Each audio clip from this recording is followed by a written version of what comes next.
everybody, how's it going? Hope you're all safe at home. Just back home with my wife from the Costa del Sol in Beinn. Had a few problems over there, but sure, doesn't everybody have problems when they're on holiday? But they're getting resolved. Just having the usual barbecue, sausages, Turnips. kebabs, uh, baps, potato salad, which I absolutely love, lettuce, tomato, and Sun-dried a little tomato. bit of cheese. So I'm going to take you around the garden and show you a little bit about the garden, and I have another important thing to show you as well. Hello, my name's Rosemary, I'm Colin's wife. I'm just going to tell you a wee bit about our garden. This is our side garden, and as you can see I've got an oil tank here behind me, but up here we have my Bramley apple tree. I actually bought that wee tree in a wee cardboard container. I'm sure you saw them in Woolworths for, I think it was about £1.50, about 15 years ago. And every year now, since, it gives us loads and loads of Bramleys, which will make apple tarts, and we're hoping to maybe make some apple jam or apple jelly this year with the surplus. Now, the only flowers really now, it's because it's autumn, these are the crossamai. They're orange, they come out, they're very common, and have the buddleia eye, which is beloved of the bees and butterflies, which is why I always get a good crop of apples, because they attract the bees and butterflies, which in turn go onto the blossom of the apple tree. And we'll walk on round here, and there's a freshly pricked Bramley apple. And as you see, we have absolutely loads of them, and we'll be using these very soon. This is our back garden. It's quite small. This is a wee plum tree which has only been planted this year. We only got about half a dozen plums off it, but in years to come it should have plenty. There's a pot of rhubarb here as well, more of the crossamai. This is a variegated laurel.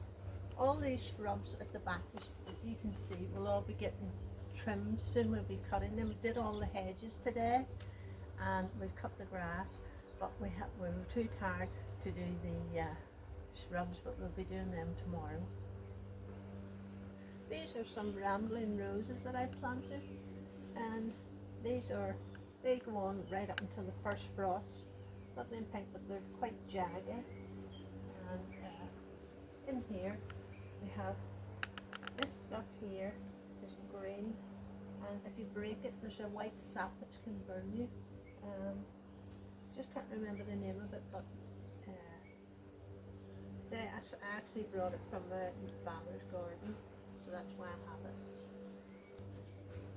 This here is the Hypercum Rose of Sharon, and it's great. It flowers in sun or shade, and it's great for this time of year. It's an autumn flowering shrub.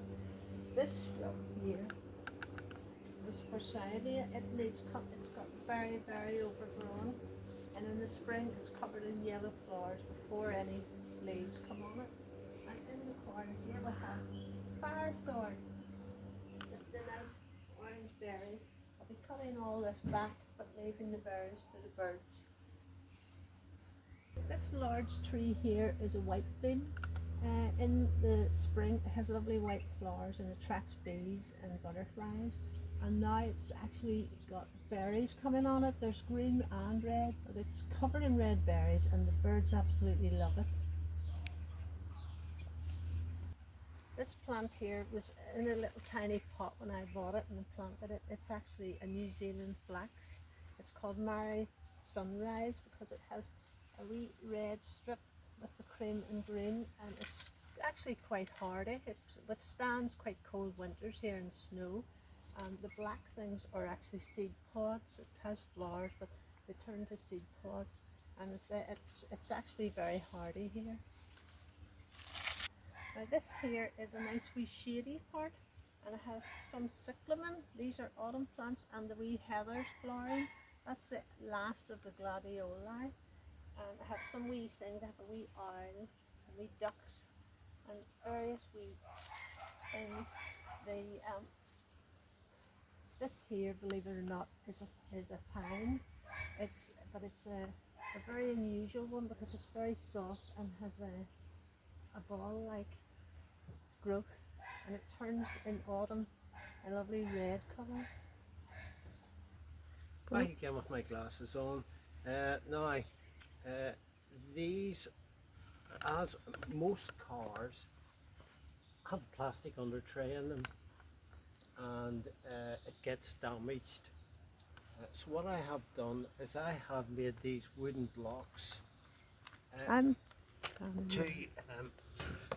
help you move your car onto the ramp. They're 16 inches at the bottom. In total length, they're 21 inches, and they're tapered from 2 inches to half an inch. And what I do is I set these down like this, and this allows me to bring the car up onto the ramp to work underneath it, because it actually needs a bit of work done at the minute, but hopefully over the next couple of days we'll get that sorted. This is my side garden here. As you can see, it's green grass. I don't use any turf at all, and I was working on that hedge today. It was quite a lot of work to do, very hard work, but I enjoyed it. I enjoy getting out in the garden, having a good time, you know, with the lawnmower,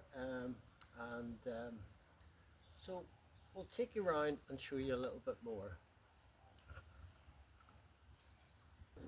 So this is the front of my house. It's a detached house.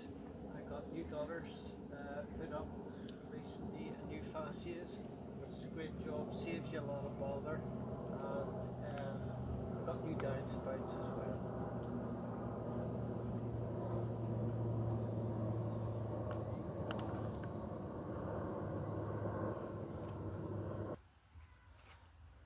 This is wee Ginger.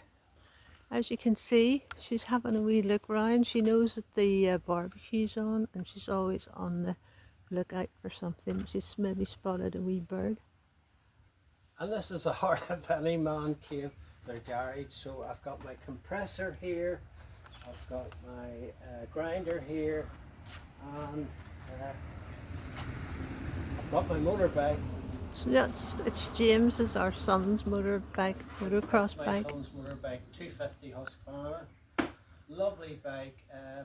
I wish I could take it out. This is my workbench with my vise, all my tools, all my proc.